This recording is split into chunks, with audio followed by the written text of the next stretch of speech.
난 그 꽃에 대해 더 많은 것을 알게 되었다. 어린 왕자의 별엔 전부터 꽃잎이 한 겹인 아주 소박한 꽃들이 있었다. 그것들은 자리를 거의 차지하지 않았고 아무도 귀찮게 굴지 않았다. 어느 날 아침 풀 속에 나타났다가는 저녁이면 사라져버리곤 했다. 그런데 어느 날 그 꽃은 어딘지 모를 곳에서 날아온 씨앗으로부터 싹이 텄다.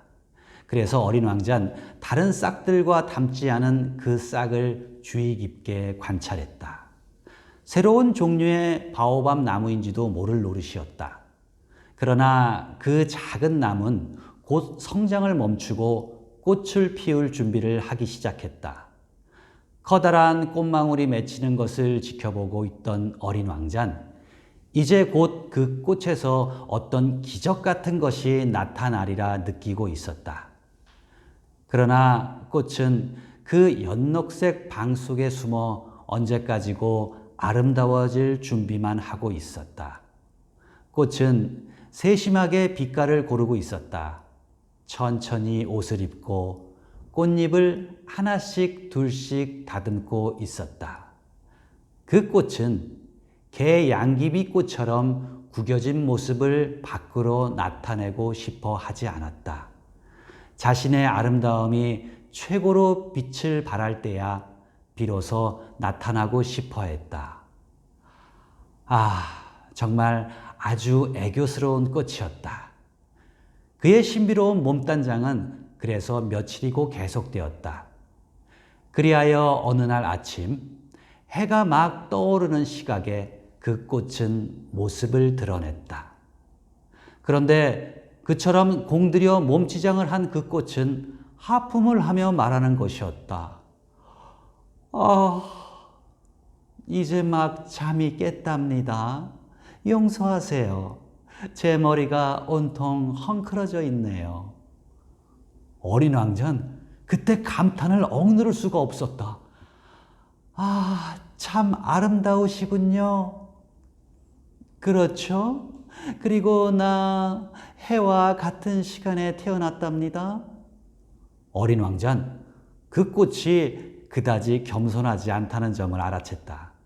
하지만 그 꽃은 너무도 감동적이 아닌가. 아침 식사 시간이군요. 제 생각을 해 주실 수 있으실는지요? 잠시 후 그 꽃이 다시 말했다. 그래서 왕자는 신선한 물이 담긴 물뿌리개를 찾아 그 꽃에 뿌려주었다. 이렇게 그 꽃은 태어나자마자 심술궂은 허영심으로 그를 괴롭혔다. 어느 날은 자기가 가진 4개의 가시에 대해 이야기하면서 어린 왕자에게 이렇게 말하기도 했다. 호랑이들이 발톱을 세우고 덤벼들어도 끄떡없어요. 우리 별엔 호랑이들은 없어요. 그리고 호랑이들은 풀을 먹지도 않고요. 라고 어린 왕자는 항의했다. 저는 풀이 아니에요. 그 꽃이 살며시 대답했다. 용서해줘요. 난 호랑이는 조금도 무섭지 않지만 바람은 질색이랍니다. 바람막이를 가지고 있으세요?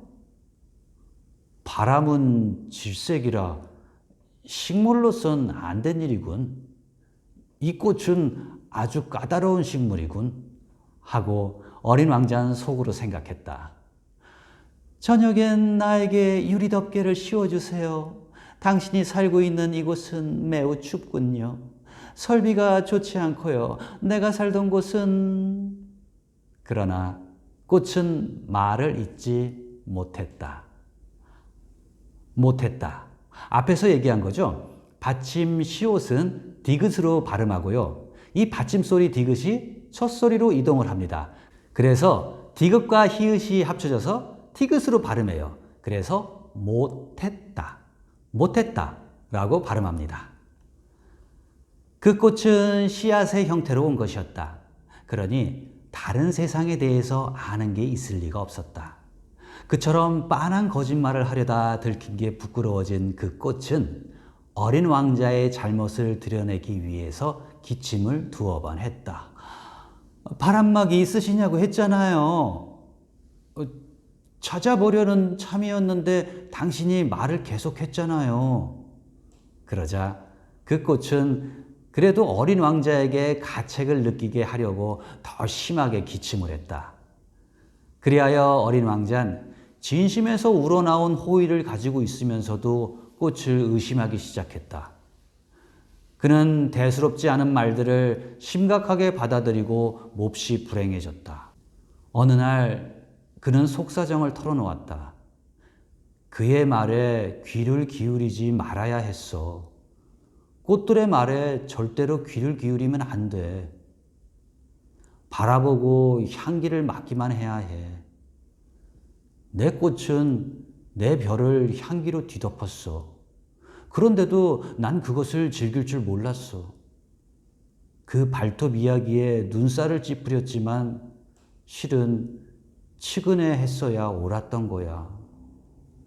그는 또 이렇게 해도 말했다. 난 그때 아무것도 이해할 줄 몰랐어.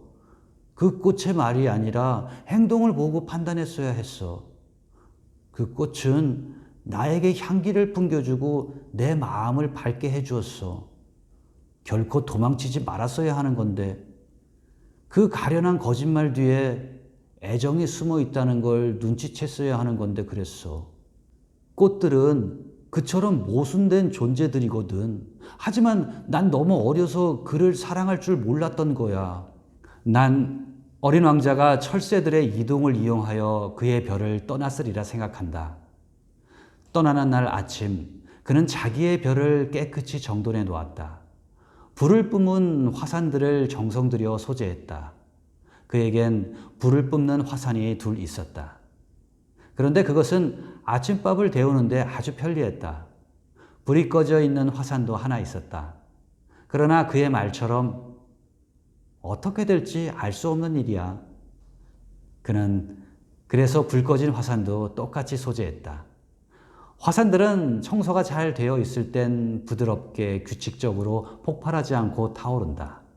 화산의 폭발은 벽난로의 불과 마찬가지인 것이다. 물론 지구 위에 사는 우리들은 너무 작아 화산을 청소할 수가 없다. 그래서 우린 화산 폭발 때문에 자주 곤란한 일을 겪게 되는 것이다.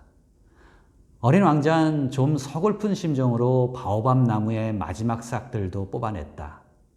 다신 돌아오지 못하리라 그는 생각하고 있었다. 못하리라가 아니고 못하리라. 그런데 친숙한 그 모든 일들이 그날 아침엔 유난히 다정스럽게 느껴졌다. 그래서 그 꽃에 마지막으로 물을 주고 유리덮개를 씌워주려는 순간 그는 울고 싶은 심정이었다. 잘 있어. 그는 꽃에게 말했다. 그러나 꽃은 대답하지 않았다. 잘 있어. 그가 되풀이했다. 꽃은 기침을 했다. 하지만 그것은 감기 때문이 아니었다. 내가 어리석었어. 용서해줘. 행복해지도록 노력하길 바래. 이윽고 꽃이 말했다. 비난조의 말을 들을 수 없게 된 것이 어린 왕자는 놀라웠다. 그는 유리덮개를 손에 든 채 어쩔 줄 모르고 멍하니 서 있었다. 꽃의 그 조용한 다정함을 이해할 수 없었다. 그래, 난 널 좋아해. 넌 그걸 전혀 몰랐지? 내 잘못이었어. 아무래도 좋아. 하지만 너도 나와 마찬가지로 어리석었어. 부디 행복해. 유리덮개 내버려둬. 그런 건 이제 필요 없어. 하지만 바람이 불면 내 감기가 그리 대단한 건 아니야. 밤에 서늘한 공기는 내게 더 좋을 거야. 나는 꽃이니까. 하지만 짐승이 나비를 알고 싶으면 2~3마리의 쐐기벌레는 견뎌야지. 나빈 무척 아름다운 모양이니까. 나비가 아니라면 누가 나를 찾아주겠어. 넌 멀리에 가 있겠지. 커다란 짐승들은 두렵지 않아. 손톱이 있으니까. 그러면서 꽃은 천진난만하게 4개의 가시를 보여주었다. 그리고 다시 말을 이었다. 그렇게 우물쭈물하고 있지 마. 신경질나. 떠나기로 결심했으니 어서 가. 꽃은 울고 있는 자기 모습을 어린 왕자에게 보이고 싶지 않았다. 그토록 자존심 강한 꽃이었다.